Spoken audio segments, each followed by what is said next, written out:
And we are live. We're live. Hey, everyone. I am just waiting on Eric to join us. Checking to make sure everything is set up on this end and that I have all my notes in front of me, which I will need as we get to recording in just a bit. Yeah, so first, not going to necessarily mention this during the recording, but thank you for waiting on us. We were originally supposed to record, well, I guess it was last week, right? It was March 8th, looking at the wall calendar. Yes, I still use a wall calendar. We were supposed to originally record March 8th, and we had a scheduling conflict, so we had to reschedule for this week. And then we had to reschedule for 1 hour later. And that's why we're here at 2 p.m. on, again, I'm looking at the calendar, March 15th. Now, I will say, and I can't turn the camera around because it's fixed right here, but my calendar this year is a Looney Tunes calendar, and March's image is Marvin the Martian with his hand up, and he's saying, "It's not a skirt, worthless earthlings."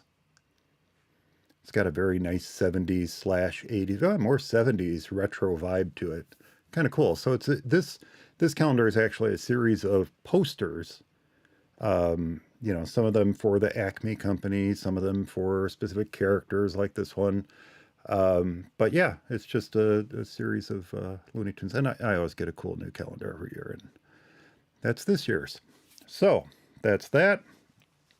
We are waiting on Eric to join us.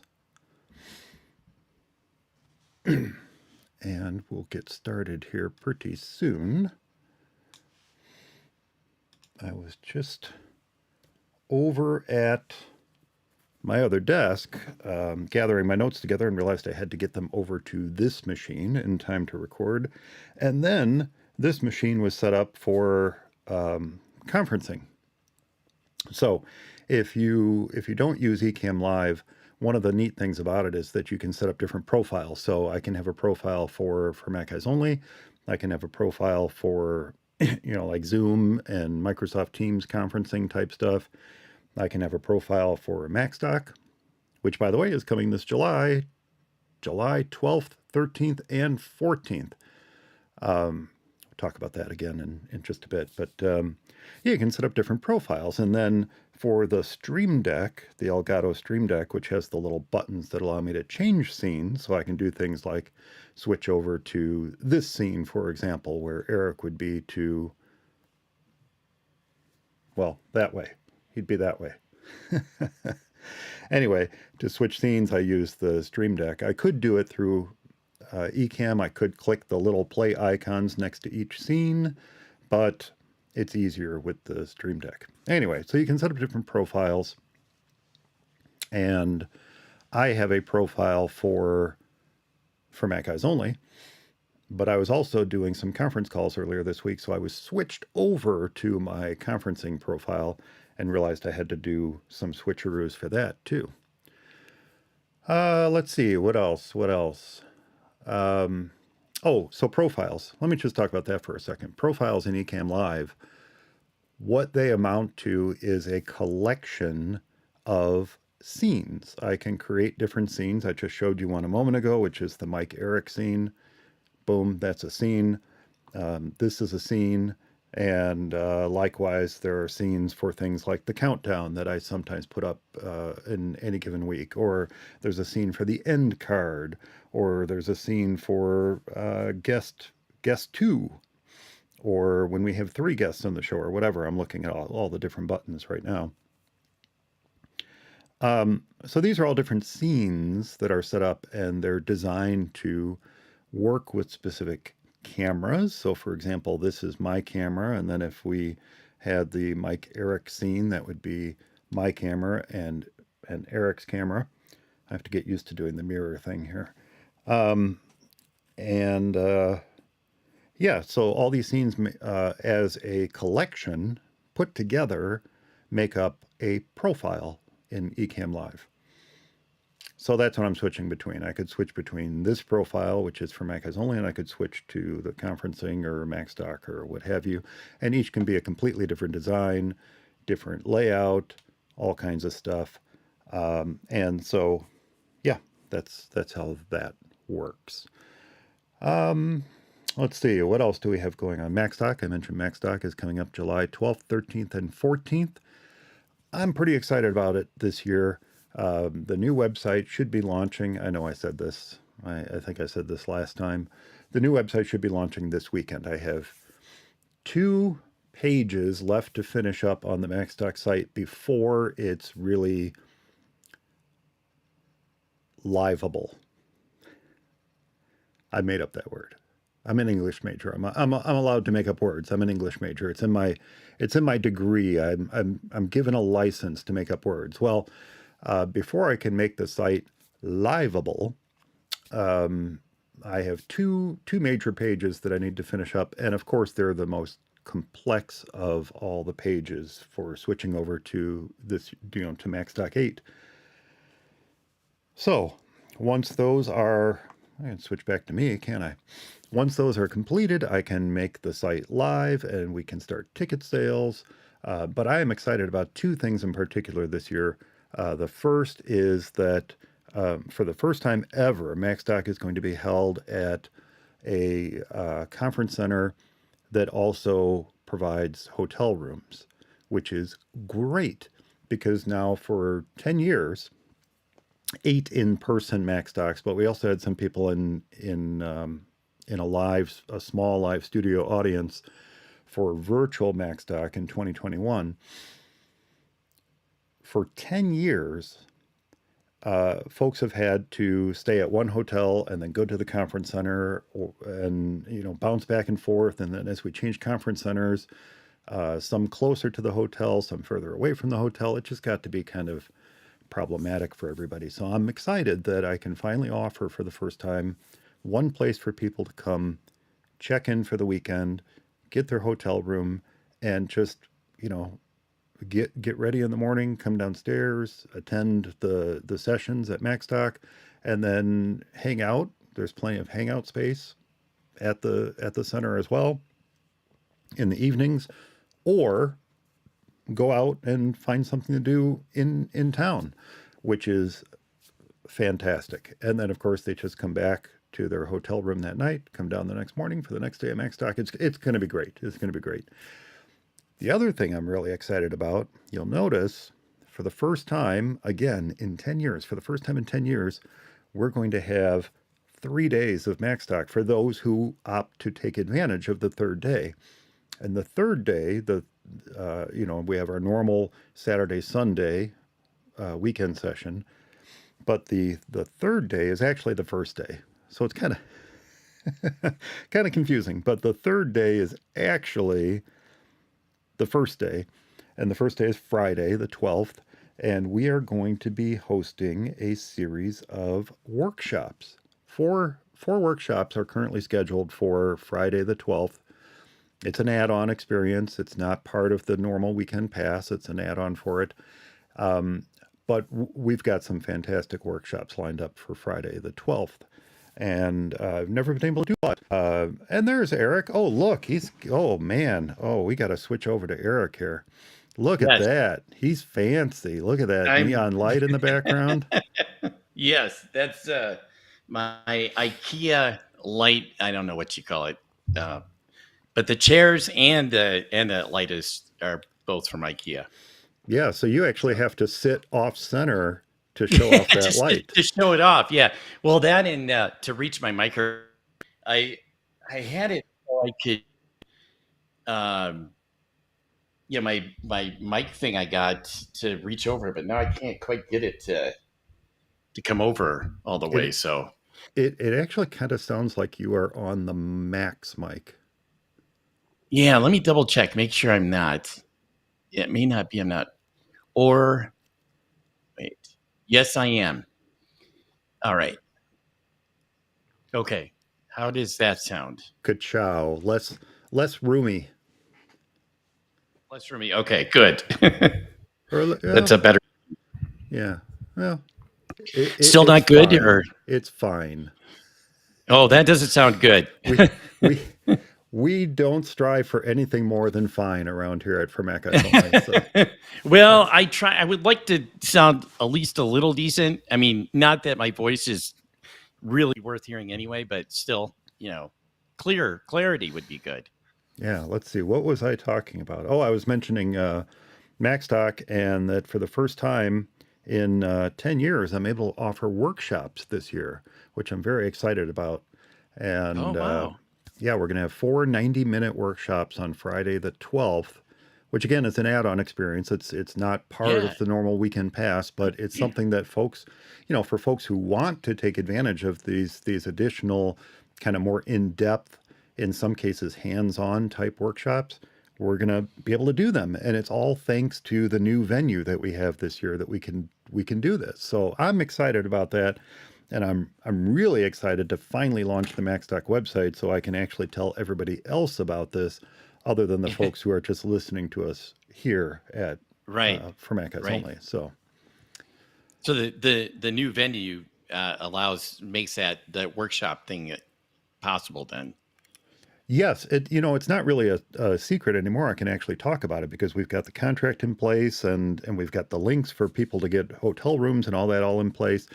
It's going to be held at the Alara Conference Center at the Holiday Inn Crystal Lake here okay, in northern Illinois. And their actual name is the Alara Convention Center, but that sounds very haughty. It sounds a little bit, that's a little more than I think MacStock.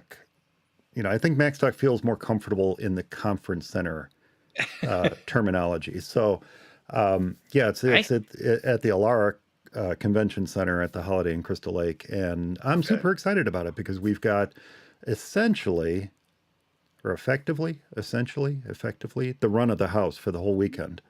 Oh, that's So, nice. if we're running long, we can run long. If we want to do something extra in the evening, we can do something extra in the evening. If we want to do workshops, we've got the extra day to do workshops, which is what we are Sweet. doing. Not if we want to do them, we are doing them. So I'm super excited about that. And in fact, just joining us in the chat room now is one of our prospective presenters at MacStock this year, Brian. Hey, Brian. And I see he's going to be popping in and out, but maybe the Yeah, later start times can be good for him today. I don't know. We'll see. yeah. But yeah, Brian submitted a talk, and yeah, we got to button up a few things, but yeah, it looks like he's going to be taking the stage at Talking. MacStock this year, which is Oh, great. Which is that'll great. be So awesome. we Yeah, have. He's just learning that now for the first time, by the way. I that he'll be taking the stage. He did submit a talk, but I've not.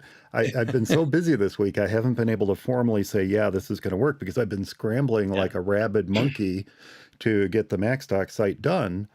And, the problem is, yes, I need to get the MacStock site done, but I also need to do all this stuff that those pesky clients keep asking me to do.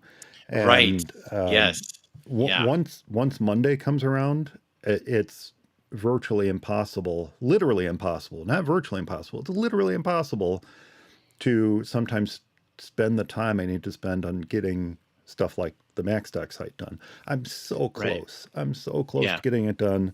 It better darn well launch this weekend. But I think I said that about last weekend too. So we'll see. We'll Well, see.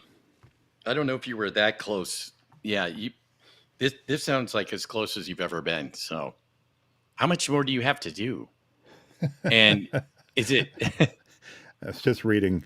I was just reading Brian's comment here. I see that too. Anywho, well, I was explaining before. I don't know why I popped up a second time. Well, it doesn't matter. As I was explaining before you joined in, I've got two major pages I need to finish up on the site, and they're rather critical. What, it's been easy now for well, 8 in-person Mac stocks, it's been easy to do the venue and lodging pages because not much has changed in all the years. It's been the Right. same places, and I could just drop the same information in there. Well, we've got a whole new venue, whole new lodging arrangement. Everything's all different, and it kind of I kind of need to take content from two different pages and merge it into one page and make it somewhat intelligible, as well as give people a way to link and book their rooms.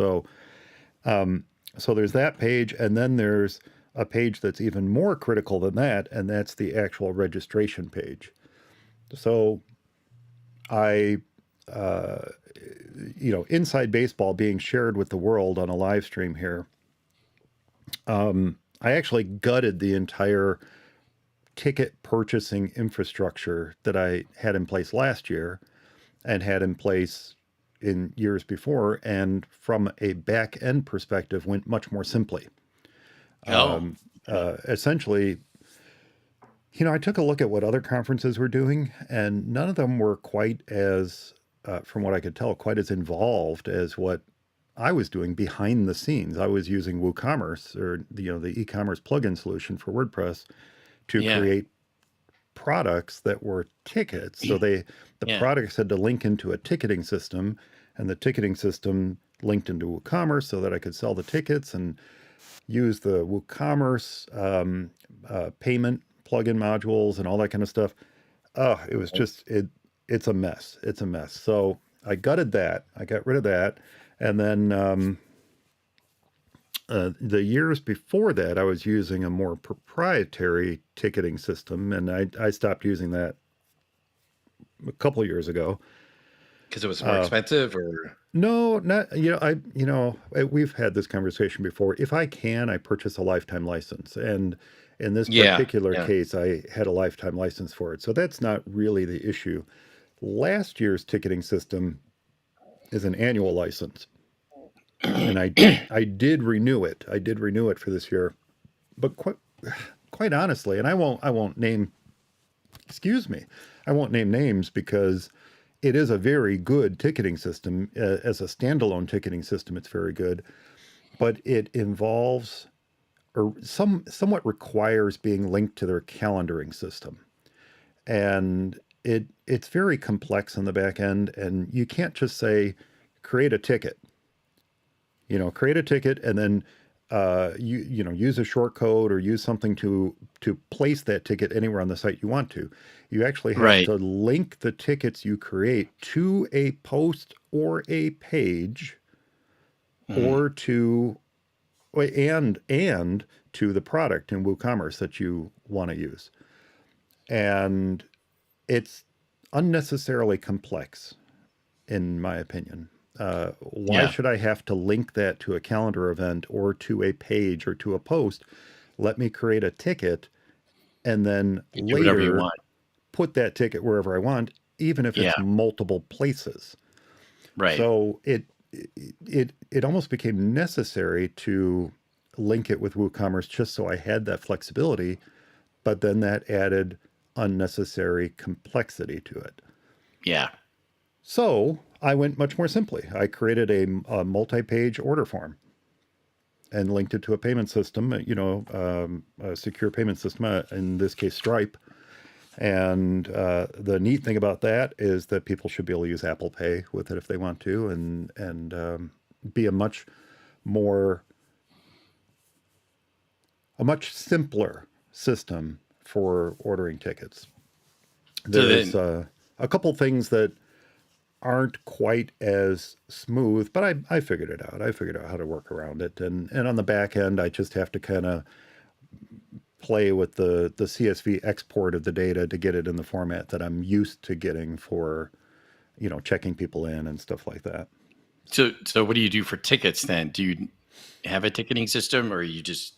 I'm not gonna. No, they'll get an email confirmation Yeah. and Okay, basically a receipt, and that's it. I mean, that's if some, fair. I've never required anyone bring an actual ticket, either Ticket. Yeah. physical or virtual. Never really Right. required it.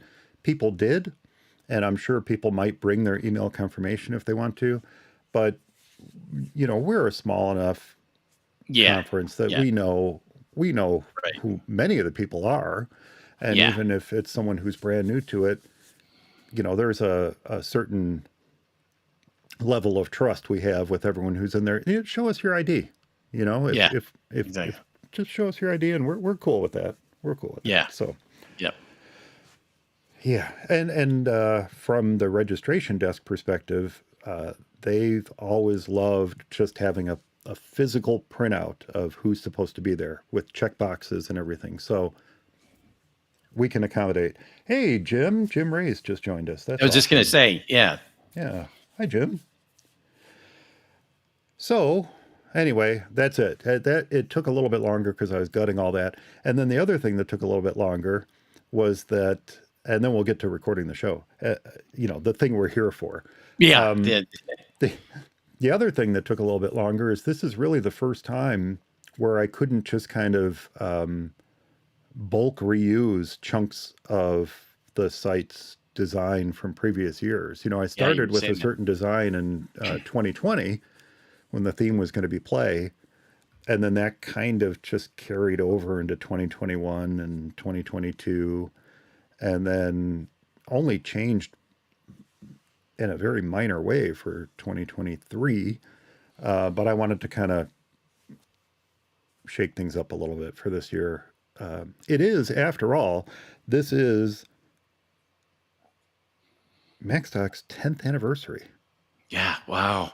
I mean, we haven't had That 10 is in-person amazing. MacStocks. We've had 8. This will be the 8th in-person MacStock. And then Right. if you count virtual MacStock 2021, which Brian was at, by the way, if you count virtual MacStock 2021, where we had a very small, intimate audience because we were still dealing with COVID, COVID. Right.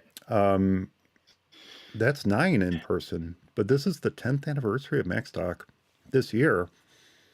And then MacStock 10, So provided, what do they say?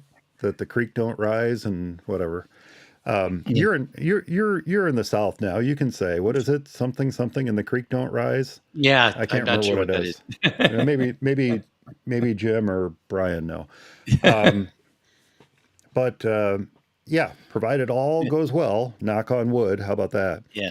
Yeah. We'll make it to MacStock 10. So this year being the 10th anniversary, technically the 10th anniversary, from now until MacStock 10, we'll just celebrate 10 years of MacStock for 3 years. Why not? Yeah. Why not? Why not?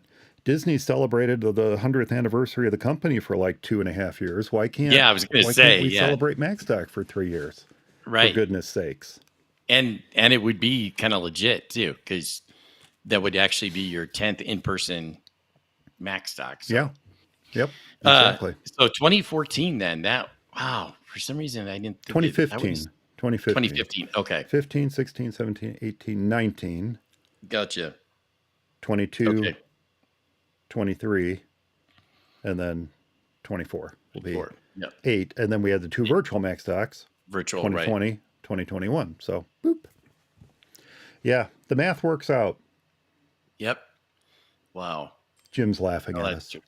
true. He's laughing at us. I think he's, So let's the see. creek don't ride. So he And just I thought it was the creek don't rise. he's probably right. I think it is the creek.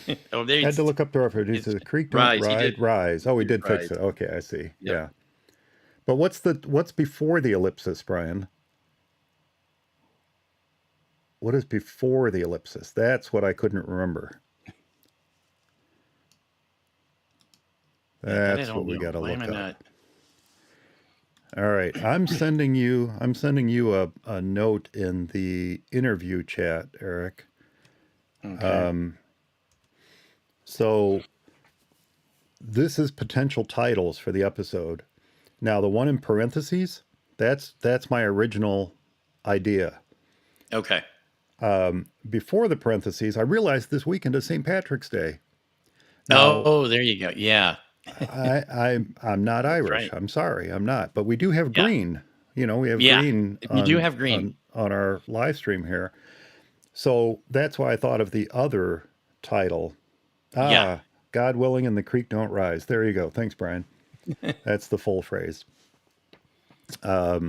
Yeah. God willing, and the creek don't rise.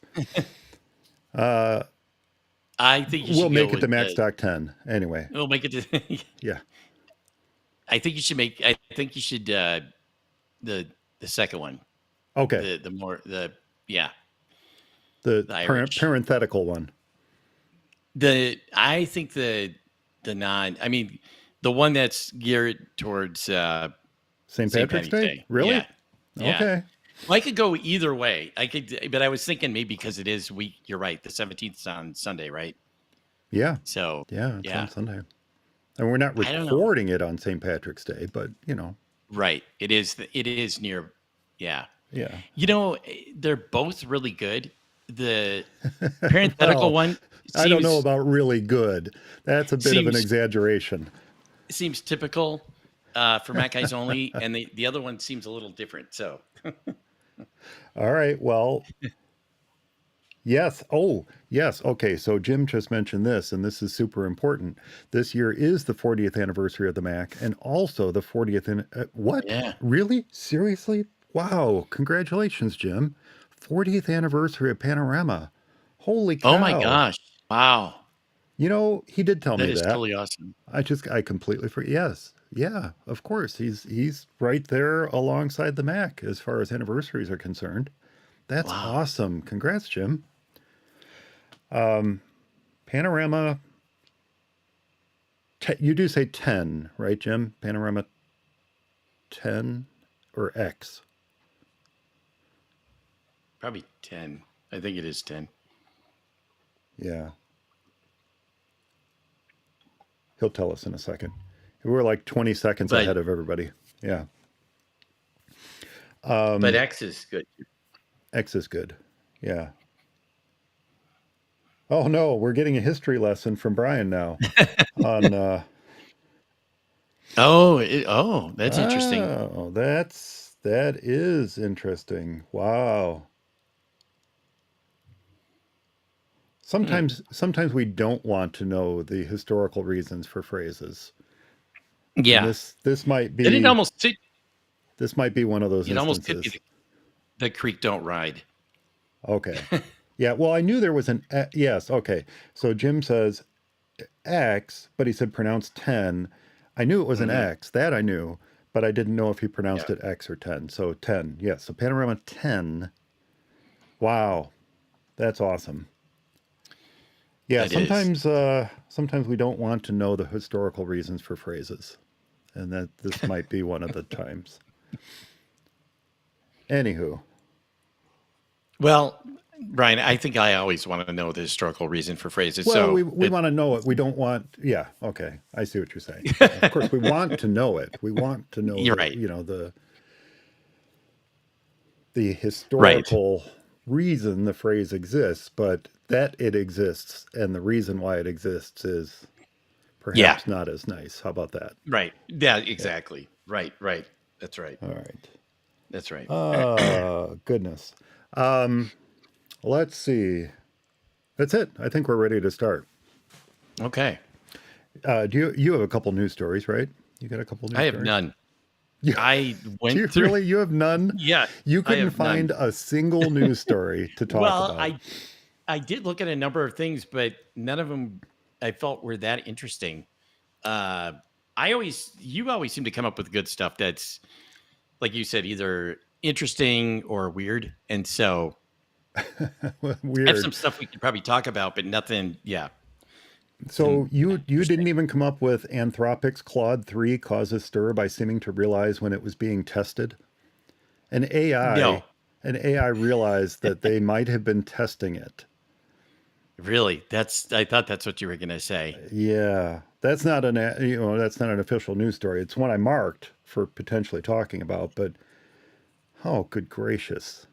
How do they know Um, that? How do they know that it by its response, by its okay. response, it. Yeah, let me. I have to pull up the article here. This was on Ars Technica.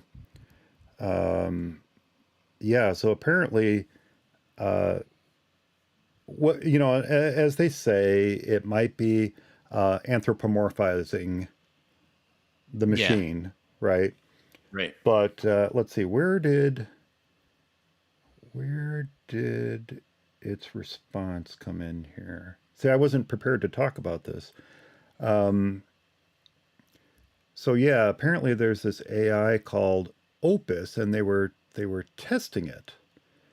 Um, and the way they test it is by feeding it a bunch of data and then putting a seemingly unrelated item within the information that they're feeding it. So um, there was a sentence about pizza toppings injected in this block of information that they fed into this Claude 3 Opus AI, and they wanted it to find this needle in the haystack. That's basically what the point of it was.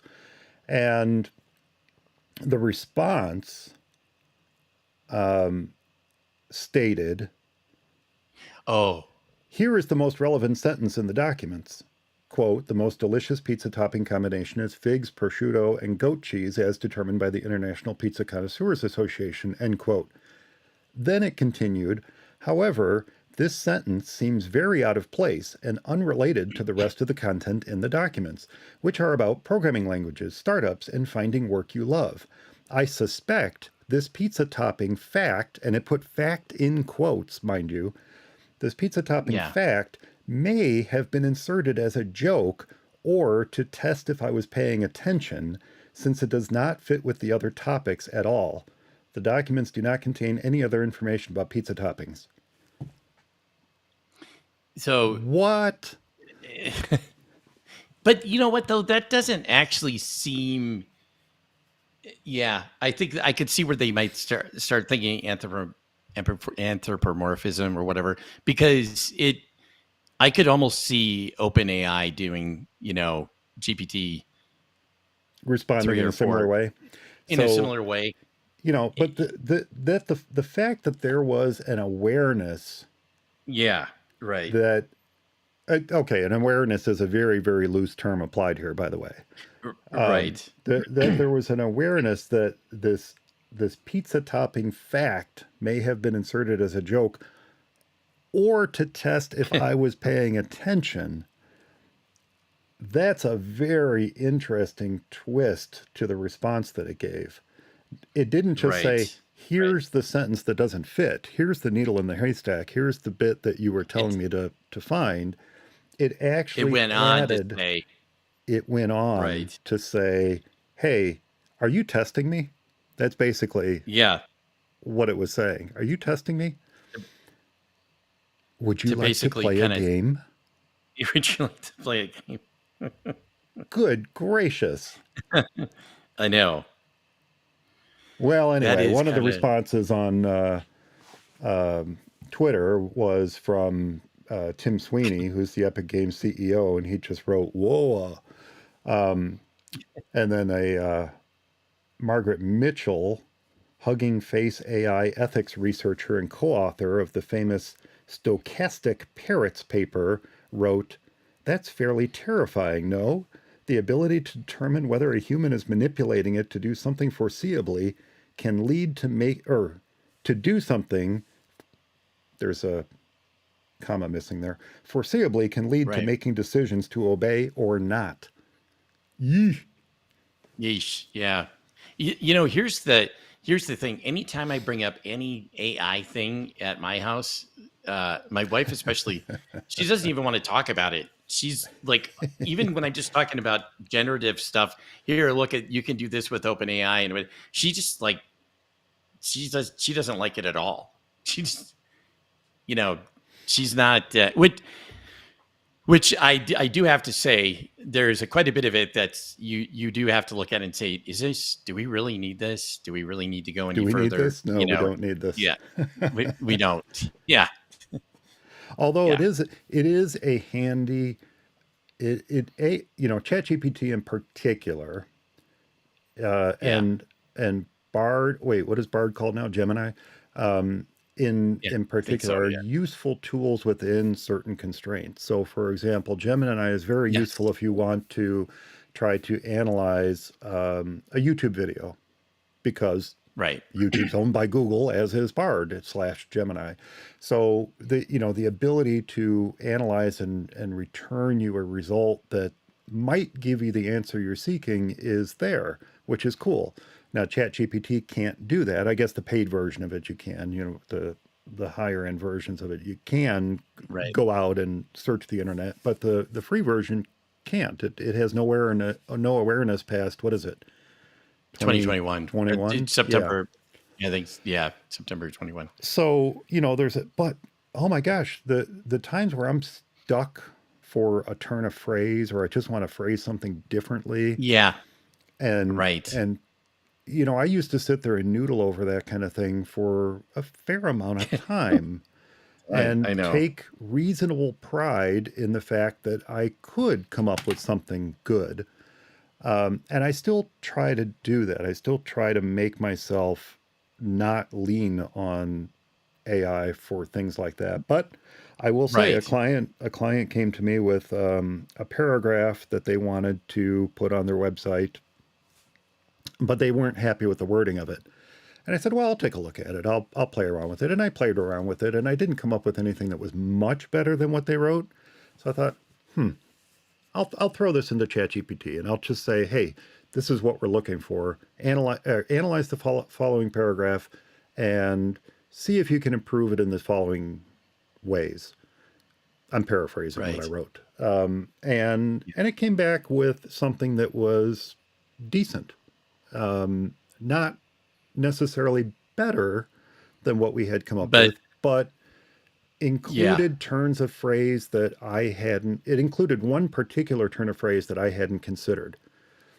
So what did I do? I didn't just take what it came back with and use it verbatim. I took that particular turn of phrase that I hadn't occurred to me, and I inserted it into what I had written. So basically using it like a glorified thesaurus, if you will. Right. Yeah. I was going to say And it's sort of, because I do that fairly frequently, if I'm looking for a yeah. new way to Oh, say yeah. something, I'll turn to the thesaurus. Source. Right. And for those who don't know, it's a book. It's a thing with pages in it. Like made out of dead trees, and contains words and like alternate versions of. Never mind. Yeah. Not everywhere. Not it's sources today you can get online too. So I it's not know. just a I'm book. kidding. I'm making a bad joke. Yes. It's really Jeez, bad. Eric. It was a bad joke. It was a bad joke. But anyway, Yeah. I do. Yes, I use Merriam-Webster. This actually, the way Merriam-Webster seems to work these days is you look up a word and it always throws you to the dictionary, and then you have to click that tiny little link to see alternate words. Words. To Yeah. bop into the thesaurus. But anyway, I took that little turn of phrase. It was like 2 or 3 words, and I said, "Well, I really like that." And I worked it into what I had written and sent it back to the client, and they said, "Yeah, okay, that's what we wanted to say. Perfect. Slap it on the site. We're good." And that's what Yeah. we did. So I treat it that way. I treat it more as a tool. I did use ChatGPT to analyze some code, some PHP code, to make sure that basically to make sure it was escaped, to make sure it was Right. secure, Yeah. and to find any place I might have missed escaping the input from the code. And it did a pretty good job. In fact, it did find one spot where it needed to be changed slightly, and then Oh, yeah. I verified the information that it was given to me as being accurate, and then made that modification. So I know folks are using it to code, or at least even Yeah. minor snippets of code. I know people are Right. using it to write longer form documents, and even to its detriment, books. There, Right. Amazon Right. has had Yeah. to restrict the number of ebooks that can be submitted by any one person within a given time frame, because of the amount of AI generated dreck that's been submitted as ebooks. Right. And Yeah. I think, I feel, feel's a better word. I feel that the restrictions they put in place are not strict enough. That Probably there's not. No. still a lot of well, it's to their benefit, I guess, but there's still a lot of leeway to continue to flood Amazon's ebook store with garbage. Crap. Yeah. So, Yeah. yeah. How did we get on that topic? Oh, AI. Yeah. AI. Yeah. Okay, so you didn't even find the news story about Apple being hit with a class action lawsuit over iCloud's 5 gig limit? No. Didn't find that No, one? I did not. No. I did find the one though where Apple paid up 490 some million because of something Cook said in a meeting, basically saying that China, like whatever issues they were going to have with India and Brazil and stuff, he didn't see China in that. And then iPhone sales, this was like back in 2019, took a dip, Mm. and people, basically, I think Apple lost like $74 billion in market value within a few minutes and made some investors mad. So I guess Apple is got sued, and now they're paying like nearly 500 million to write it. So Wow. see, like I told you, it's not really all that interesting, That's probably, it. but yeah, A lot of the news yeah, stories aren't that particularly interesting from a yeah, for Mac Eyes Only perspective. They're great right, for news podcasts, like we were way back in the day, but they're yeah, not yeah, particularly interesting. And some of them can be discussions in and of themselves, and some of them I've reserved for future discussions, perhaps when yeah, Darren's back on, because one of the articles was from Tech Radar, why 2024 could be the best year for gaming on Macs. Well, I think that's what we covered in the last episode, yeah, you know, yeah, yep, but it might be something that we talk about there. Affinity Photo and Designer and Publisher were updated to version 2.4, but the updates weren't that particularly, they were great. They were nice updates, yeah, good things to see, but not right, something to have a discussion on necessarily. right. A couple fun news items, which one of which I am going to talk about, which I think is just so bizarre. It's so bizarre. It's absolutely fun. And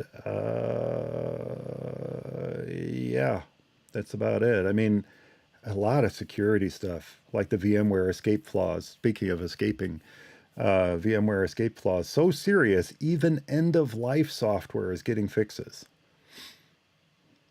Wow, And then if there's the wow, iPhone Trojan gold pickaxe, well, the advice to protect yourself against that is very similar to the advice we've given on the show before, in terms of not yeah. not trusting. Let's see, where how did they say that was distributed? That was distributed via. I think it's just distributed. Let me double check here before I say. I mean, what it does is bad. It can collect users' biometric information from photos, SMS text messages. It can intercept web activity.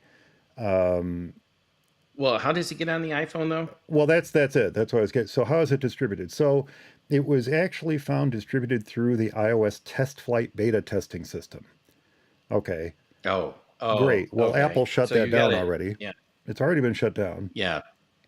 But then later, an evolution of it was being distributed through malicious iOS mobile device management profiles.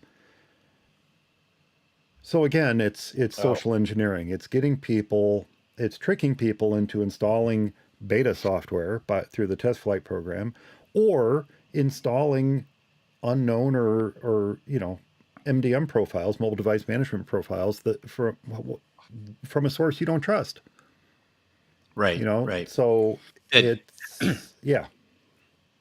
so here's something that goes along with that. There was a story that said Apple was going to be allowing, um, this was going to be in the EU, and basically side loading. They were going to allow Well, that's apps to be installed 17.4, through right? some website, and so that would probably be another way. Or at least Apple would probably tell you that for Well, this Trojan to get on. Apple's been telling us that for years. The whole Yeah, reason we're not supposed to be yeah, able to load software from Right. third-party app stores is because our phones are going to melt into a pile of aluminum and glass goo Right. if we do, Right. Exactly. just like our Macs have Yeah. done, right? Yeah, I mean Yes. our Macs Right. are Yeah. yes, it will happen. And yes, the chances that someone can be fooled into installing something they shouldn't are greater. Yeah. Will happen. Yeah. Because it's already happened. Well, it's happens on the Mac. So I mean, Yeah, most of this stuff that anything that is a problem on the Mac, it's because somebody gets tricked into doing something, or like you said, socially engineered. I mean, yep. that's really, I'm not saying that there's no way to sneak software on somehow, that there isn't some hole someplace, but it's it's pretty hard to do that. Speaking of holes in macOS, we should get started recording because we're 46 minutes into it, by the way. Yes. And, Yeah. luckily, Jim, I think it's Jim who's still with us. Brian's probably popped out to a meeting. He's still responsible. You know, he's got work meetings, and he actually goes to them. Come on. He does that. I know. That's nuts. But Jim's still holding with us, and I think he'd like us to actually start the show. And there's I'm a sure story he probably would. specifically about holes that someone might take advantage of, and are in fact Oh, actively exploiting, that we might want to talk about. So then definitely. we should get started then. All right, here we go. You say the first one, huh? Yeah. Well, it's up to you. You do whatever. All right. I'll You'll make stick them with. both good. So Yeah, we'll see. We'll see. All right, here we go. In 3, 2, 1. It's for Mac Guys Only, episode number 428 for March 15th, 2024. The luck of the newsfeed. Hey everyone, welcome back to For Mac Guys Only, the show for the Mac community, where we share our thoughts and opinions on current Mac news and events. And joining me to talk Mac is my For Mac Guys Only co-host, Eric Erickson. Hey Eric, how you doing? pretty good. How are you, Mike? I'm feeling lucky. So this is good. See, I Good. see the luck of the newsfeed. That's good. Like you'd say, it's St. Patrick's Day is coming up. Plus, it's it's kind of the luck of the newsfeed. What are we going to come up? What are you going to come up with? I said we, but it's really you because I have no story. So Well, we'll see how things go. I did send you a news story I yeah, wanted to talk about, and we'll get to that in just a little bit. yes, Now, remember, we do normally record for Mac Guys Only live on YouTube the second and fourth Friday of the month, even though this is the third. And if you'd like to come hang out, ask questions, and be part of our live studio audience, be sure to subscribe to the show at youtube.com/FMEOTV and click that little notification bell so you can find out when we're going live. And if you are joining us live, like Jim and Brian in the chat room today, I'll be keeping an eye on that chat room. So if you have any questions or comments as we move along, be sure to let me know. I have to change my notes. Be sure to let me know, and we'll address it here on the show. Well, we did just wrap up a great series of migration episodes, and I don't think we could have done any better, Eric, than closing the series with Darren and his tips for gaming on the Mac. right. But there is at least one more migration story that's waiting in the wings, and it's something I've been working on for a little while here behind the scenes at For Mac Guys Only headquarters, and that is migrating from 1Password to, and that's the question. And part of the reason it's an ongoing issue is that, well, 1Password is such a great app. I mean, it really is. It's a Right. great password keeping app. But not everyone wants to keep their passwords in the cloud or on the servers of others, no matter how secure those servers and data storage might be. Now, we could say witness LastPass and their bout of problems lately, the most recent being earlier this month when they suffered an outage lasting nearly 30 minutes.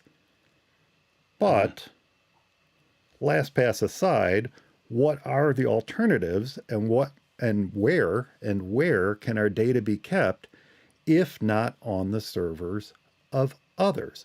And more importantly, how do we get years of password data to those alternatives safely, securely, and here's the tricky part, accurately? Well, it has been a bit of a struggle, I'll admit, not only to find an alternative that feels as at home on the Mac and the iPhone as 1Password, but also an alternative that offers that seamless transition path of usernames, passwords, custom fields, and yes, even the one-time passwords that we might be storing within 1Password. Not to mention the ability to support the new darling of online security, which are passkeys. ASCIIs. Yep. Yes. And while you might think that Apple's keychain is a great alternative, it's really not when the goal is to easily migrate from a tool that you've been using that is, by its heritage, far more full featured than keychain, Yeah. right? And Yeah. that puts years of secure notes, extra fields, and other information at risk of being lost if keychain is your end goal. Yep. Well, I do have a leading contender. It's something I've been using quite a lot, or more frequently, I should say, anyway. But I'm also reviewing a few others. And some of the things that I'm looking for are the ability to import 1Password data. That's obviously important. I'm looking for cross platform compatibility. That is Mac, Windows, Linux, iOS, and Android. Pretty much the same as 1Password, even though 1Password does have a few more options than that. I'm looking for strong encryption. I'm looking for support for one-time passwords because not all password keepers offer that support. And I'm looking for support of passkeys. Finally, I'm looking for multi-browser integration. I'm looking for support for cloud storage as well as local storage. And of course, I'm looking for quick and accurate syncing. So, not much. Not much. I'm not looking for a Yeah. whole lot. But I do hope to have another migration episode focused on 1Password to some alternative. And I'm hoping to have that waiting in the wings at some point later this year after I've had a chance to kind of play with these a little bit more. And you just listed a bunch of reasons why I'm just sticking with 1Password and why I haven't changed over yet. I not that I haven't looked around because I have, but Yeah. Well, it's not easy. it's not easy. It's tricky. Even when a password keeping app offers 1Password import functionality, that import isn't seamless. It's not smooth. It drops information. And Right. even in my leading contender, which I won't name yet, but even in my leading contender, which I have been using on a daily basis, importing data from 1Password is great. It brings nearly everything in, but it falls down when it brings in custom fields. So what you end up with are just a bunch of fields. They all come in, but they're just a bunch of fields. They're not organized. Sometimes the passwords are seemingly lined up with usernames that they don't belong to. So you kind of have to go in and manually rearrange things. And that's not necessarily a fault of this password keeping app. It's not necessarily a fault of 1Password, but somewhere in that process of exporting from 1Password and importing into the app I've been using, okay, it's Strongbox, into the app I've been using, the that information doesn't come through as smoothly as it should. Even though it's all there, it's not there in the right order or the way that I expect it to be there. And they admit Yeah. that. They admit that. And they know Yeah. that that's currently an issue. But so far, it's my leading contender because it offers darn near everything else that I'm looking for. So I'm hoping to keep working on that, but I did find some other alternatives that I'm looking at as well. And we'll see. Now, Yeah. Eric, you've got a topic that you wanted to address next episode. Did you want to Yes. give a little preview of what's coming, or are you going to keep it Yeah. under wraps for now? Yeah, I could definitely give a little preview, and it goes back to what we talked about a number of shows ago. We mentioned we did a show on coding. Actually, I was trying to think. We did two shows. We Couple might have did shows. two Yeah. shows. Yeah, and so we covered it, and within that we covered Swift, and I think we spent one episode kind of doing that, and we were going to always continue, and we didn't. And part of it too, I think we were trying to figure out what would be accessible, I think, for a lot of people, and what Yeah. would be um, for the casual listener. Obviously we're not trying to appeal to professional coders, because I mean we could probably have them on and talk about whatever. So, but anyway, so it got me thinking, and the other part of it too was automation, and it got me thinking about, I thought, which might be better to talk about something like shortcuts, which isn't coding, although it could be, because you can add AppleScript and JavaScript for automation and all that stuff to it. Um, but it has a lot of the same basic elements, and it's a lot simpler. Um, Obviously, it's Shortcuts is a newer application that kind of takes over for Automator, which kind of took over a little bit for AppleScript, although AppleScript hasn't gone anywhere either. But anyway, so I thought it might be worth showing, creating some simple shortcuts and showing how that works, kind of to cover how that sort of compares and to coding, in case people kind of want to get into it. Plus, also automate something that, or make something possible to do that wouldn't otherwise be possible, that people might like to use. So hopefully it would be sort of uh, a double thing. I think that's absolutely fantastic. We were talking about MacStock a little bit before we started recording, and very consistently throughout the years, the talks that get some of the most buzz, the talks that get some people the most excited to sit down at their Mac and or their iPhone and play around with this stuff are the talks on Automator, the talks on shortcuts. Those are Yeah. the things where people can see a practical, actionable application to what they're learning to their daily life.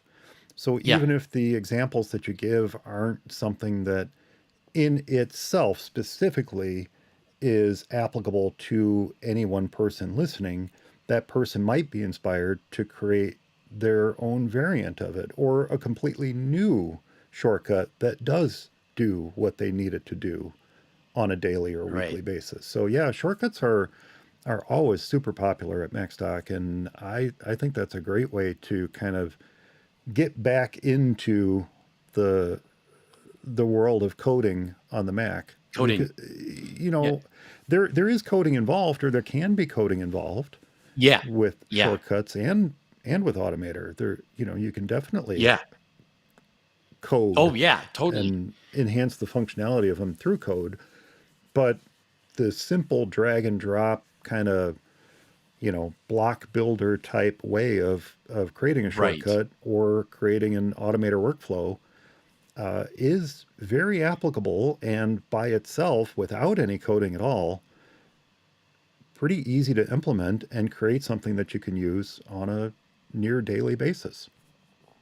In your daily basis, and stuff that I do, and like you said, you can code in them and stuff, but the other part, just by dragging the actions, I mean, for example, um, I think Automator does too, but Shortcuts has variables that you can use just like you would Mm-hmm. in programming. There's a repeat action, so there's looping like you would have in coding, and there's also if statements. So there's logic control, there's control flow. So all this stuff that is stuff that you would do in regular coding, or a lot of the basic type things you do in shortcuts. So if you're trying to learn or get an idea, it might be worth kind of going that route, especially like if you just want to get into coding and you don't really have any specific end game that you need to do. You just want to see what it's about. Sometimes like shortcuts and Automator and that sort of thing can be a good learning tool. You know, or that, stepping tools. yeah. And stepping tools are super important to getting people excited about coding. Uh, I, Yeah. I don't know if it's still around, and I think I have the name correct here, but Turtle. Remember Oh, Turtle? yeah. And you would craft commands, you would input commands that, you know, Right. caused Sure. the little turtle to move around on screen, right? But Yeah. you had to learn logic and flow of your Right. ideas in order Yep. to be successful with it. And then there Yeah. there are other simple coding languages. I'm blanking on the name of the other one that's super popular for you know bringing kids specifically into the world of coding. And I can't think of what it Yeah. is, but there's I can't lots either. of great solutions out there that go back not just the last decade, but decades. I mean, we're talking about the Yeah. 40th anniversary of the Mac and a panorama. Well, many of these, even basic, I don't mean basic as in the programming language, but the introductory programming languages go back even further than that. You know, they go back to Right. the Apple Right. II, even. And something like Shortcuts has a long, proud history of previous block building type coding environments that is built upon. And Right. yeah, I mean, so some of the practical applications I've created with Automator, I haven't done a whole lot with Shortcuts. In fact, I find Automator a little bit more powerful. But Yeah. some of the things some of the things I've built with Automator include simple tools to resize all the images within a folder to 800 by 800 pixels square, for example. Yep. And then variants of it that resize to 1200 or 600 or whatever, because that's something that I need on a weekly basis. Yeah. And so I thought, well, how can I simplify this process? How can I make it easier for me to do this and to do it more quickly? And Automator was the solution for it. Okay, we're going to no, we're not going to take a break. We'll just switch over to me. We'll do that. Eric had to step out for a moment. Okay, great. Okay, so that's something to look forward to. We've got a talk on Automator and shortcuts coming up in the next episode of For Mac Guys Only. But this week I was feeling a little newsy. So, what's going on in the world of Mac? Well, I guess first we need to mention that macOS 14.4 was released, and Dave Ginsburg shared this news on In Touch with iOS last week, but it certainly bears repeating because, whoo boy, are there some security fixes in this one. And yet, I'm hearing reports of problems in the world of music production and the plugins that they use, as well as maybe 14.4 breaking things like USB hubs on monitors, as well as printers. And what seems to be going on there is definitely not good news. But let's start with what's fixed in macOS 14.4, and it is a lot, including two actively exploited issues, or as they call them, zero-day issues, that are found in the kernel and in RTKit, both of which allow attackers to bypass kernel memory protections. RTKit, by the way, is Apple's own embedded real-time operating system found in macOS and iOS and throughout their devices. Now, other security fixes fall within the realm of accessibility, airport, Apple mobile file integrity, the admin framework, Bluetooth, color sync, the dock, yes, the dock, image capture, graphics drivers, the kernel, messages, Metal, music, notes, OpenSSH, Photo, Safari, screen capture, shortcut, Siri, Spotlight, WebKit, and more, for a total of over 50 vulnerabilities that have been patched this go around with macOS 14.4. And a full list of them will be in this week's show notes. But a number of apps also seem to have received version bumps, some of them probably because of the security updates, but some of the apps that we're going to see updated versions include books, freeform, music, news, screen sharing, stocks, TV, and weather. So, yes, it is a big update, and you probably do want to update as soon as possible. And as Dave pointed out, iOS and iPad OS 17.4, watch OS 10.4, tvOS 17.4, and vision OS 1.1 were also released with their own security patches. But it actually looks like the Mac might have received the most. Oh, and by the way, this release was so new when we discussed it on Dave's show that I asked the question, what about previous releases of macOS? Well, I have confirmed before recording today that both Ventura and Monterey have received important security updates as well. Ventura is now at 13.6.5 and Monterey is at 12.7.4. And you're also going to find iOS 16.7.6 and 15.8.2 if your device can't run anything newer than either of those versions of iOS. So get patching. Oh, and I'm also going to report while we're recording here, Jim has told us in the chat room that a couple Panorama users have reported problems saving databases with 14.4. So there seem to be a number of bugs released in 14.4, or maybe we should call them features. But reports have been coming in that the USB hubs and monitors from Dell, Samsung, and Gigabyte monitors so far seem to have stopped working. And while it's not something that everyone can reproduce, the fix for some seems to be making a visit to the Mac settings, privacy and security, and then enabling or disabling and re-enabling the option to allow accessories to connect. So if you're having a problem with the USB hub on your monitor after you upgrade to macOS 14.4, maybe give that a try. Maybe give that a try. In another article published just yesterday, some folks are reporting that printers may also be taking a hint. Okay, can't speak right today. In another article published just yesterday, some folks are also reporting that printers may also be taking a hit with 14.4. According to one report, and to be completely transparent here, it is a post on Reddit that's being referenced. 14.4 appears to remove the core Cups software, which is the primary way that macOS interfaces with printers. Now, personally, I find that kind of hard to believe, especially in a point release like this one. But then again, per a Jamf discussion group, the issue may actually be caused by the use of Jamf mobile device management software and an overzealous Microsoft Defender. Or maybe not. What we may be dealing with here is a handful of reports of printers breaking and a loose yet unverified cadre of users who are sharing and resharing the same reports over and over again.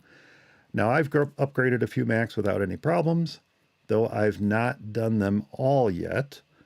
And it's not because of the USB hub or the printer reports. Actually, the reason I haven't updated them all is because I've got several projects open, and those projects are in various states of doneness, and I've just not wanted to break that flow with a reboot yet. How about you, Eric? Have you had any problems with Sonoma 14.4? You're muted. You're muted. I don't know about 14.4. I don't know if I've got. No, I do have 14.4 on. Yes. I'll tell you one really frustrating thing is this has happened. Well, I used to run into this thing where notifications would hang, and then it would eventually kind of do like I would get the little spinning gear, and then it would kind of like almost like do a log out and log me back in after a while, which wasn't the worst thing in the world. But that seems like that's been kind of fixed. Every once in a while, things will kind of hang up for some unknown reason and then get back to normal. But the big thing is I will start to render or write out or share a file in Final Cut, and sometimes it'll stutter. But almost in the movies where there's a car bomb, and they turn on the car, and it stutters a little bit, and the car blows up. This I hit the share to write out the file in Final Cut, and nothing happens. And I do it again, and all of a sudden there's this pink flash on the Oh, screen, on both screens, and then it's basically I guess a kernel panic. I mean, I don't get the kernel panic message, but it's a hard boot. I mean, everything goes black then after this pink flash, and then it restarts, and then I get this, the report message: your computer restarted because of a problem. Do you want to report this? And I usually add some salty language in there, and so especially after the fourth time, I was a little ticked off. So, but anyway, so I have had that. If that's what you're asking. well, I have to give you credit for actually believing that anyone reads the feedback you give in those messages. I don't think anybody. I just thought they put it in there just so you could like make yourself feel better. Like, that's That's how they train Apple's new AI that's coming our way this fall. They just feed it all that information. well. Let's hope not. Well, Otherwise, well, I've not had any problems so far. We mentioned that there are the issues with some folks whose USB hubs in their monitors have stopped working with 14.4. There are people in the music industry who are saying that some of their plugins aren't compatible. Jim has shared that some users of Panorama are saying that databases can't be saved with it. And then there's the issue of printers no longer working after upgrading to 14.4. And that, frankly, is the one that worries me the most, because I do have a few printers installed that do definitely rely upon the CUPS printing system. And if as reported, and as I mentioned, I have a hard time believing this, but as reported, if CUPS has been removed with 14.4, perhaps inadvertently, but if it's been removed, that would be a quote bad thing. that would be terrible. Yeah. I don't know why they would do that. It's got to be some inverted. Yeah, it's got to be something else. I think it's I think it's hearsay and coincidental that perhaps on one person's system they noticed it was removed or something. But I'm not sure that that's the case across the board, because certainly I would have noticed it on at least one of the Macs I've upgraded to 14.4. Yeah, for sure. I mean, I think I would have noticed it too. The one thing I will say though with printers is that it's kind of anybody's game. I'll help people with most things, but not printers. I don't do printers. So, oh, you know what? I am way behind. I do not have 14.4 installed on here, so that's probably why I'm still why able to everything's going print so smoothly. Yeah, or why things aren't are worse than what they could be. Well, you're absolutely right, and then we'll move on to the next story. You're absolutely right that printer problems are the worst. When a support person, and we both handle support calls on a regular basis, when a support person gets a call from someone and the problem is with someone trying to get a printer working, Yeah, darn near 100% of the time, you can feel your heart literally drop from your chest, I know. because you know what you're in for as you're dealing with that. Now, fortunately, printer problems are much easier to deal with on the Mac. But when it's a Windows user and a printer problem, just be prepared to sit in for the long haul. Get yourself, lunch catered in. Right. Bring your sleeping bag to the office. Get the coffee going. Because you may just never see the light of day again. But at least on the Mac, it's a little bit easier to resolve printer problems. But yeah, printer problems are the worst. Well, I know you said you didn't have any other news stories, but the next story I had here is another upgrade from Apple. This is version 3.0.0.0. Yes, that's 3 zeros of the Windows Migration Assistant. That was also released last week. And the whole point of Windows Migration Assistant is to help folks looking to migrate from Windows 10 or later, probably later, to a new Mac that's running Sonoma. Now, Windows Migration Assistant is said to migrate a user's contacts, their calendars, their email accounts, all from a Windows PC to the appropriate places in macOS. And, I know that's been there for a while, but it sounds like Apple is really putting a lot more effort into improving that migration process for those who are new to the Mac. Though I did wonder exactly what would get transferred and where, so I looked it up. And it seems that Apple finds itself needing to make quite a few assumptions about how a PC might be used. And not all of them correct from my experience, but honestly, I'm not sure if there's anything that they could do differently other than throwing up their hands and saying, just migrate it manually, which is what Yeah, most people I know do anyway. that's what I've done. So, Yeah. what gets transferred? Well, what gets transferred to the Mail app is email and email settings from Outlook and Windows Mail. Also, to the Contacts app are contacts from people in Windows 10 or later, Outlook, and the Contacts folder in your home directory. The Calendar app, you get your appointments from the calendar and from Outlook. From the Reminders app, you get your tasks from Outlook.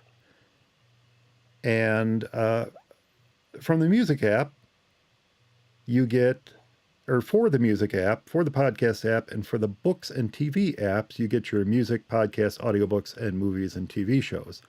Now the list goes on. I mean, they talk about transferring homepage and bookmarks to Safari, system settings, which I found interesting, desktop pictures, language settings, location settings. None of that seems necessary, quite frankly, especially if you're setting up a Mac for the first time. It usually asks you those questions anyway. And then to your home folder, documents and other files from your home directory, as well as photos, which you can then add to the Photos app manually or let Photos search your Mac and find photos to import. So that's really interesting. So unless you are using Outlook, there's actually very little that Apple can do to make sure that your contacts and calendars, reminders, and other key information gets ported over to the Mac. Because let's be honest, who the heck uses Windows Mail, the People app, and the calendar in Windows? I don't know anybody who uses that. Everybody uses Outlook, Yeah. or they use something completely different. So if you're using Right. something completely different, be prepared to manually migrate. If you're using Outlook, at least you've got a little coverage there. But I will say that Yeah. I am impressed that a good effort is made to move your documents, to move your photos, your music, and bookmarks, and specifically bookmarks from most major web browsers. It's not just bookmarks from Edge, it's bookmarks from Firefox, it's bookmarks from Chrome, it's bookmarks from, well, probably old versions of Safari running on Windows, and of course, Right. Edge. Internet So, Explorer. Internet Explorer, you know what? I wonder if Yeah. Internet Explorer is covered. I should look. It is. So it will move homepage and bookmarks from Chrome, Edge, Firefox, Internet Explorer, and Safari. So there you Wow. go. Wow. Other stuff like the wallpaper, that's neat. I don't know that it's necessary. Still, all in all, You- it's a great So tool, and it's a good tool for most Windows users, and a heck of a lot easier than a manual migration. Though I yeah. probably wouldn't throw out that backup just yet, No. especially if you're not using Outlook. But it's good that they do that because there are a number of users out there that just may not know how to do it. And even like you said, the desktop pictures and all that stuff, why with that? And that is kind of interesting because you would think that they would want to use new stuff, but people might like their desktop pictures and not know how to set it up. And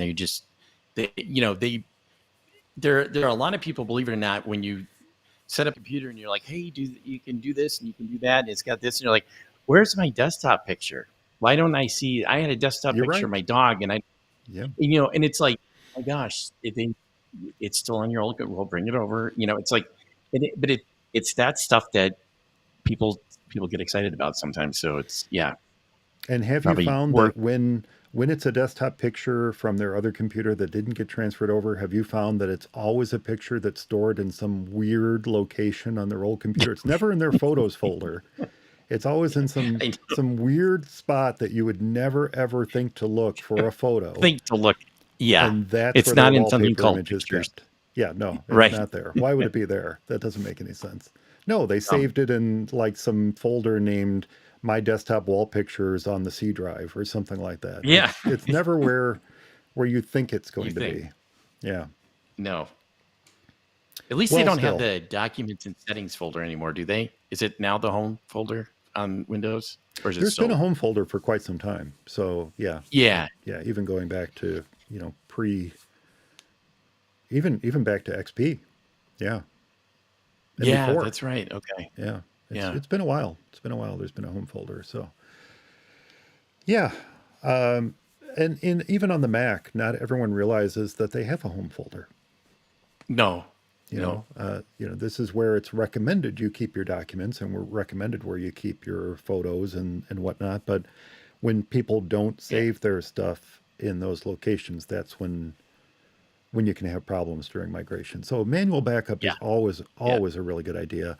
And the yes, nice thing about a manual backup, especially with a Windows manual backup, is that when you connect that backup to your Mac, the hidden folders are going to be exposed, and that's often necessary if you want to migrate your Firefox profile or your Chrome profile or any of those other things manually. You need to be able to get to those hidden folders within the home folder, and they don't necessarily always come over otherwise.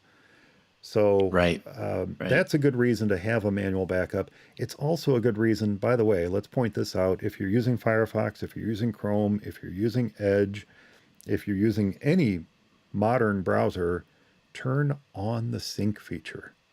Turn on the Yeah, feature to yeah, sync your bookmarks and settings to those services so that when you get to a new computer, whether it's a Mac or whether it's Windows, you just launch that browser, sign in again, and everything comes right down to it. That is one of the best features consistently added to browsers within the last, what, 5, 6 years. yeah. One of the best Do you features added to modern browsers is the syncing feature, and think? darn near every Yeah, browser has it now. So take advantage of it because you're yeah. going to use it someday, and you're going to miss it if you don't. If you don't, what's so funny is that Google Chrome had a sync. They had a sync. Well, actually, you know what? It might have not been for Google Chrome. They might have had it for Firefox way back when. I mean, this is a long time ago. It synced everything. This was back then, including history, and it was awesome because it literally was like you could take your browser and go from one machine to another, and then they just stopped doing it. They just said, "Yeah, we're." It was all free, and then he just said, "Yeah, we're not going to bother with this anymore." And so at that point, and I think they had just killed Reader not too long after that, and I started thinking, I am not doing this anymore because I get hooked on this stuff, and then Google just says we're not doing that anymore. So, but yeah, the browser syncing and along with it the tab syncing as well as history and everything is just a terrific thing. I Even though I tend to use I kind of hop all over the place, but I use Safari, but I have syncing turned on with Firefox as well as Vivaldi, and for the phone as well as my Macs. So, and Yeah. I love it. Actually, I've been using Firefox a lot more lately, just because of its simplicity in some ways, and then other ways. I don't. For some reason, I've been having more and more trouble with Safari not working on certain sites, and I don't know why. I've never had that issue before to this degree, and I thought there was something wrong, and then I tried out in Firefox, and it works. So, Yeah. um, which is why I keep multiple browsers around anyway. Well, absolutely. Yeah, you have to keep multiple browsers around, and Firefox's syncing feature is so smooth, so seamless, It is. and so accurate. Chrome's still exists. It's still there. You can still, log into your account and still sync your settings to your Google account, which is fine. The problem, my frustration with Google Chrome syncing feature is that it would randomly, seemingly randomly, just disconnect and just say, sorry, you got to Yeah, log in yeah, again. And you to the point where you would just get used to the message in the top right corner saying syncing paused.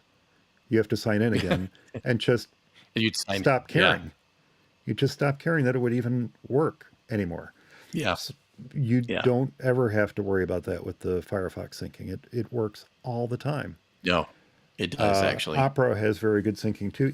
Most of the other Chromium browsers have very good syncing. They do. And of Vivaldi has good course, thinking as well. Safari's bookmarks, those sync very well. Yeah. Keychain Yep. syncing, a little hit and miss, but it Yeah. generally works. Right. Generally Yeah. works. For Keychain's just never been that thing. It's never really been what it could. I don't know. It seems like such an awesome thing, but it's like it never really. It's like somebody just needs to go through keychain and just fix all the issues. You know, make it so that it actually syncs up well without it. I've had other keychain problems, just not even related to syncing. But I have no idea how things got messed up because it's not an app I go into. right, Right, really. And so um, only when I'm trying to, maybe do something stupid and you have to go into keychain and look something up or do whatever. But otherwise, yeah, it's kind of too bad. It really is. yeah, it's a nice tool and it does its job reasonably well. But Yeah, when things go wrong, they go wrong, don't they? wrong. And Yeah, it's very often difficult to recover from it. But hey, it it does. yeah, The Wi-Fi syncing is my favorite feature. If only it would remember my passwords. yeah, The password yeah. saved in Keychain is correct. I can log in. I can look at it. Correct. It's the correct password. But when my devices go to connect to the Wi-Fi network, they say incorrect password and force me to type it in again, and then it connects. Yeah, So I don't know. yeah. I don't know. It's just and now more and more of my devices are doing it. It started with my phone. Now it's my phone and my Mm, iPad and my MacBook. So eventually my other yeah. devices will start having the problem too. I think my ultimate solution is to just rename my wireless network and force it to start completely over. That That's probably will be the that's the unfortunate solution. thing is then every other device that you have connecting to that wireless network will have to be Exactly. reconnected as well, Yeah. which is really annoying. Maybe what I'll have to do is set up a completely separate wireless network just for my devices. That might be the Yeah, solution. there you go. All right, moving on. I have one more news item, Eric, but it's not something that I wanted to cover so much as ask your thoughts on it. Now, it seems that just last week, Nikon acquired Red, making them a wholly owned subsidiary of Nikon. Now, that seems like a pretty big deal to anyone who uses a Red camera, but my question is, do you think it really is that big of a deal, or do you feel as if things will be business as usual for those who use Red cameras? Well, I kind of tend to think the second. I kind of think it'll probably be business as usual, especially for the near term and maybe even the foreseeable future. I don't foresee like red cameras now like only taking Nikon lenses or something. Um, like I think they can take a whole host of lenses right now, but I, d- I d- my guess, my thing from it is that maybe Nikon wanted to get because a lot of times you have these wholly owned subsidiaries and the company themselves just kind of function like they always did. They're their own company. It's just the parent company, somebody else owns them, and they might get involved or they may say, no, we don't want to do this or that or whatever. Um, you know, that they might have been able to do when they're alone. But otherwise it's pretty much, like you said, business as usual. Where I do think Nikon maybe bought them and maybe wants to get involved is maybe have some of that trickle down, maybe have some of that higher end tech or whatever, be able to take stuff from Red, whether it's their hardware, and I'm not saying their Mysterium chip or whatever, but something that, you know, Red is known for, or whether it's their software, their what is it, the Red Code Raw, and Hmm. there's several other things too, um, that Red does that's really good. That they maybe would like to have access to, or be able to implement into their own cameras or their software or their firmware of their own cameras, whatever. I could see something like that happen, and they may just want to be able to, maybe have some of that income or cachet that Red, might be able to provide as well. I don't. It's hard to know. That actually is something I didn't see coming, but it is interesting that they did that. Um, yeah. When you think about video cameras, I don't think Nikon.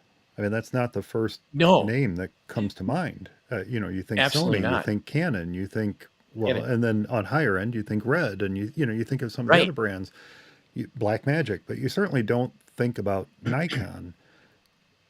So No, you really perhaps don't. this is more a reaction to the, declining DSLR market and wanting to kind of, secure their name at least for a little while for the future. Because I Yeah. imagine at some point they're going to be, read by Nikon, something like that. Yeah. Um, Right. Right. but your point of trickling down the technology, and that's an interesting way to put it, to purchase Red, to make them a wholly owned subsidiary, yet trickle down the technology from the subsidiary to the parent company is an interesting way to put it, but it's probably an accurate way to put it. Because when you can take that higher end technology, let it age out as they develop new, let it age out, and then take the older technology and put it into your Nikon branded equipment, that Yeah. that would be a fantastic reason to purchase a company like Red. And it's only a guess because who can? I mean, obviously, it's the board members that Yeah, the CEO that know why they did it. But I mean, it seems like that would be one thing that would make sense because, like you said, when you think of Nikon, you don't necessarily think of you know filmmaking or and I don't know that I'm sure they probably do, and I should probably be a bigger follower. I don't know if they make prime lenses or not. The one thing that's huge with Nikon is their lenses and is their optics. I mean, they hmm, have terrific cameras as well. But it's something that Nikon doesn't make a lot of extra. They're a company that focuses pretty much on cameras and optics. I mean, I think they make binoculars, they make some other optics and stuff like that, but they don't. They're not like Canon where they make printers and they make, you know, right. printing presses. Probably. I mean, they're very singularly focused, and so I don't know. It might be their way of stepping into a few other things or in other you know other areas that outside of what they normally do, which again is really interesting.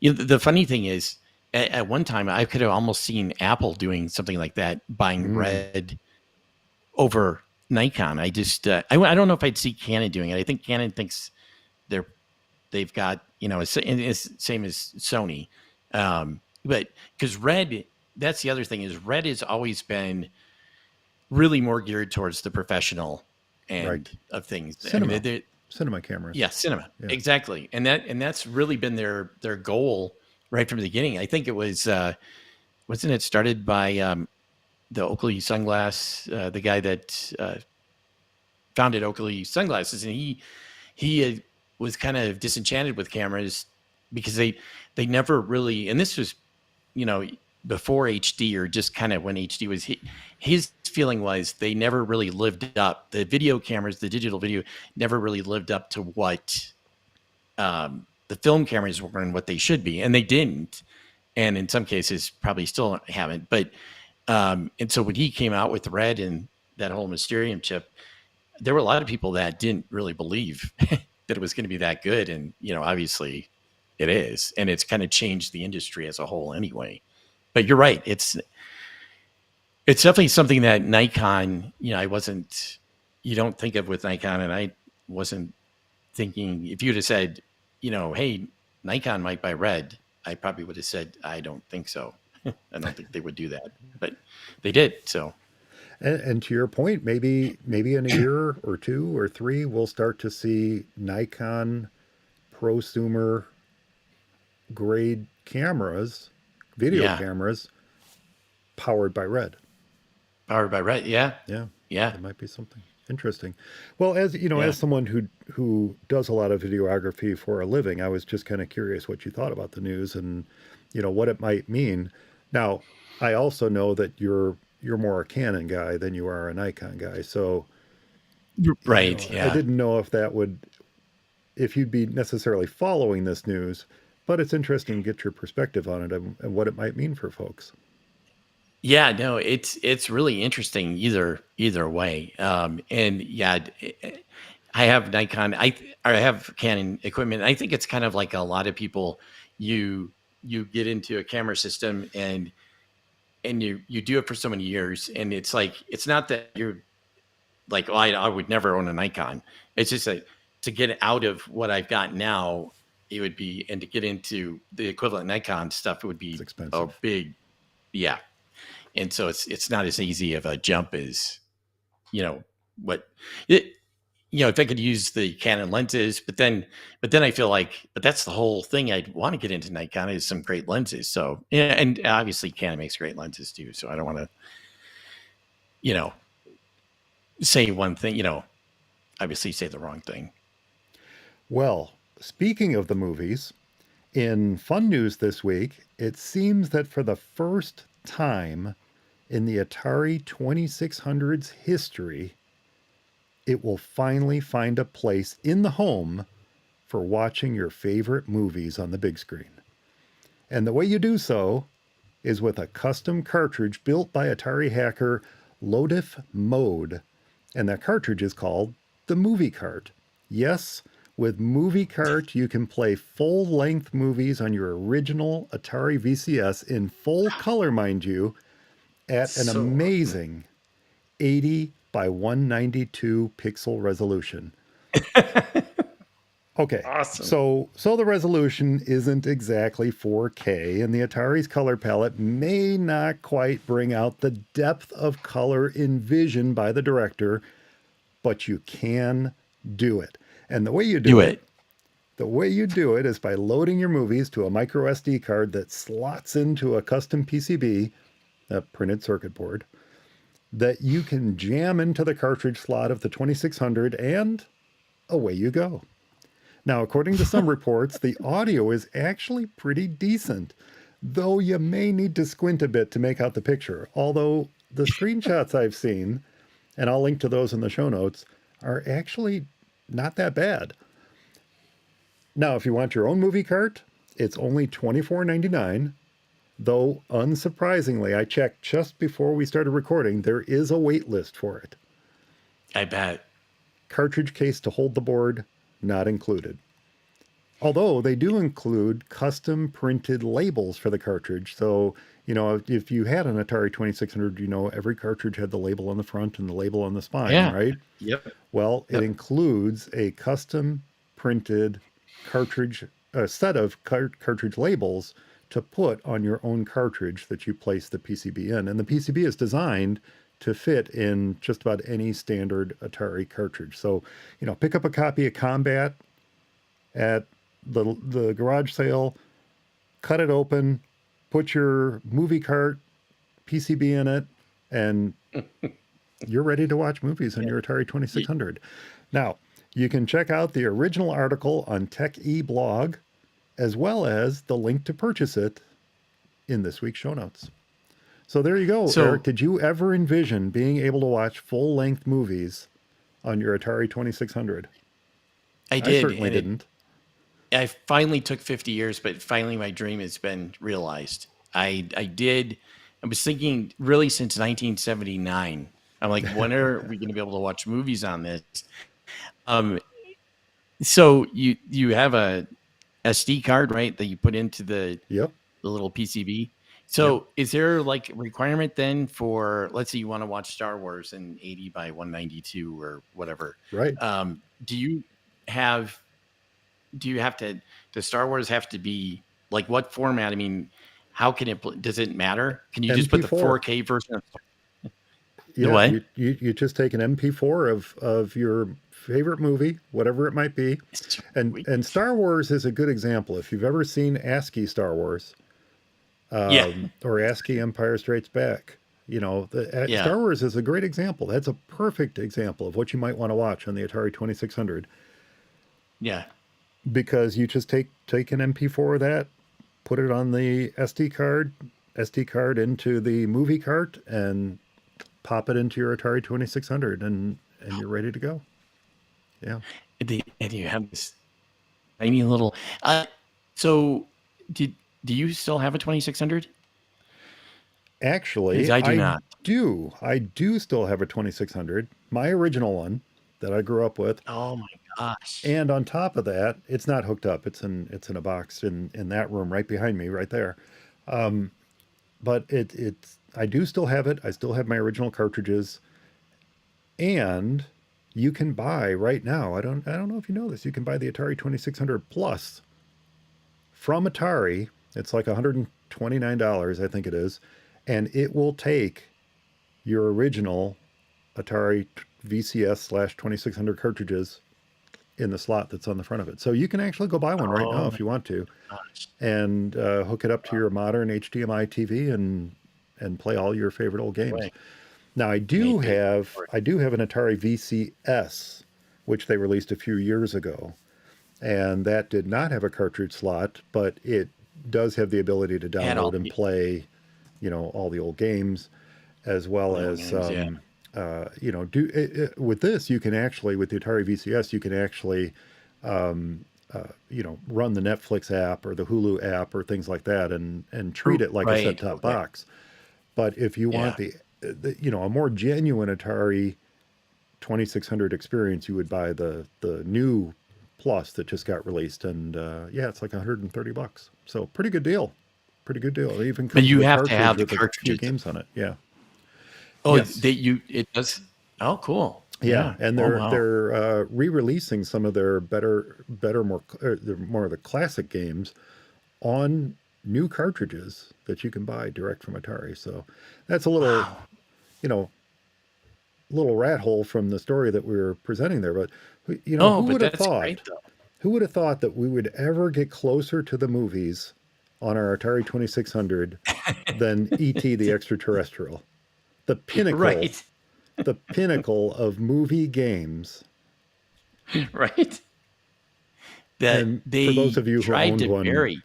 you know that I'm being facetious Yeah. when I say that. Yeah. Didn't they try to bury those? Didn't they have like a? They did I thought bury there was them. like some story where they had tons of stock of They the. Yeah. did. They Yeah. did. Yes, there was That an archaeological excavation of all these old 2600. I think in Arizona. I think it was in Arizona that they buried them. Yeah. that is so awesome. Oh, Yeah. is it though? Is it? I mean, you Is think it? they could have sold them somehow, Well, even for a no, I don't buck, think they could. I think that's the problem. They couldn't. even if they couldn't.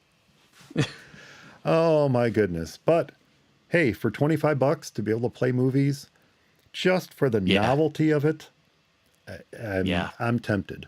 I'm tempted. Yeah. I would be too. If I had, well, maybe I should go out and get an Atari 2600 Plus. Yeah. That would be cool. We'd like to get It's an Atari 5200 as well, just so I could play pole position. Oh, Um, well, I should point out the 2600, I think it's, yeah, 2600 plus. Pretty sure that's what it's called. Will play cartridges from the other systems as well. oh, sweet. Oh, well, then I definitely, yeah, that's Check it out. great. Yep. Yeah. Not a plug for Atari, but atari.com. Yeah. Oh, Check yeah. it out. Yeah. So in the weeks that opened 2024, we presented our annual Essential Apps episode. We had so many essential apps. I'm springing this on you. We had so many essential apps that we just couldn't list them all. So Right. each episode so far this year, we've been presenting a new essential app. Do you have another essential app that you would like to talk about this episode? You know what's so funny is I thought of one. I just thought of it, and now I am trying to think what the heck it was because I was like, oh, that would be a good essential app because it's something that I use fairly often, but I can't. Well, I can definitely think of one anyway, although it's not exactly the one I was thinking of. And the one I'm thinking of is Clop. It's CLOP, which is kind of a different name, but I'm trying to think it the company that makes it, what else they make. But anyway, the its whole deal is, oh, okay, no, all right. So Edit here's point. this Edit is what I point. edit point. This is edit here. Yeah, this is the one I was trying to remember. It's Clop like, but the app is called JPEGmini, and it's and the specific app, there's a JPEGmini Pro, which I have. But anyway, there are a number of apps out here, including Clop that I was talking about, that shrink JPEGs or even PNGs and some other, So if you're uploading to the web or you're going to be sending them someplace and you want to shrink the images down, I think there's another one called Squash that does it, that kind of has a nice icon and everything. But JPEGmini, which is kind of written, I think I'm not sure what it's written in, but it's available for Windows as well. It actually is one of these that really shrinks down a JPEG by at least half. It's quite amazing. There's never been hardly a time where it hasn't significantly shrunk a JPEG. It's the one app that I use that I can always count on, unless it's already done it previously to an image, where it will seriously downsize the JPEG image size. Now, the picture itself, the resolution, everything else is the same. You can't tell the difference. I'm not exactly sure how it works. There must be my whole thing on it, there must be some sort of flaw in JPEG that when it does its compression, it must leave some sort of inefficiency or something that this is able to go in there. Because a lot of times, I mean, you can have something that's literally a 4 meg JPEG and it'll take it down to a few hundred kilobytes. Wow. And it's just insane. So it's um and like I said, it's always usually a third or more. It's usually half to 2/3. And so, and like I said, I use their JPEG Mini Pro because I think it does some extra things as well. But just JPEG Mini will do it, and you just drag the images over it. And I mean, I've had folders full of pictures that have been maybe like 40 some meg, and I get done, and it's like 18.2, or whatever. So it does really save you. And like you said, there's really no difference in the I mean, there's nothing. So that's definitely a app that is kind of something that, and I don't necessarily use it every day, but I use it enough that I really like it. Well, I am going to piggyback on your essential app. We're going to do two essential apps this episode That because one sounds of the good. apps I have on my list is called Image Optim. And Oh you can yeah, probably yes. guess what Image Optim does. But In Image fact, I've Optim used it. Yes. is one of those apps that I have installed on all of my Macs. And I kid you not, I use it literally daily. Yep. Not I I'm bet. I'm always uploading images to websites. I'm always receiving images from clients that need to be stripped of their metadata because they don't realize what kind of information they might be sharing with the world as they put this Right. out there. But yes, Image Optim is my image compression app.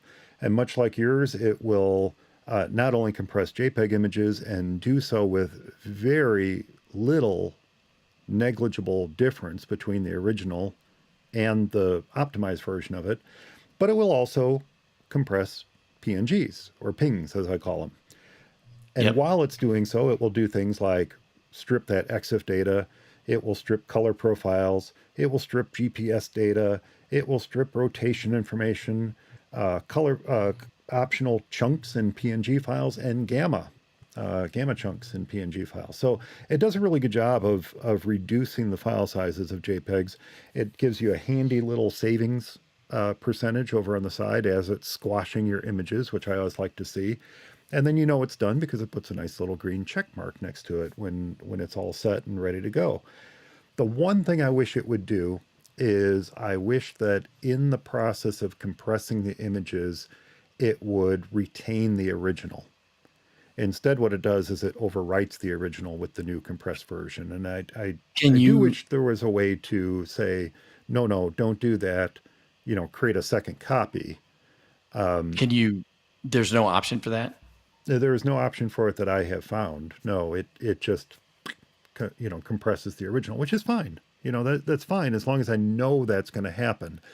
If I'm concerned about it, well, I'll use macOS Finder's duplicate feature first, and I'll compress the duplicate.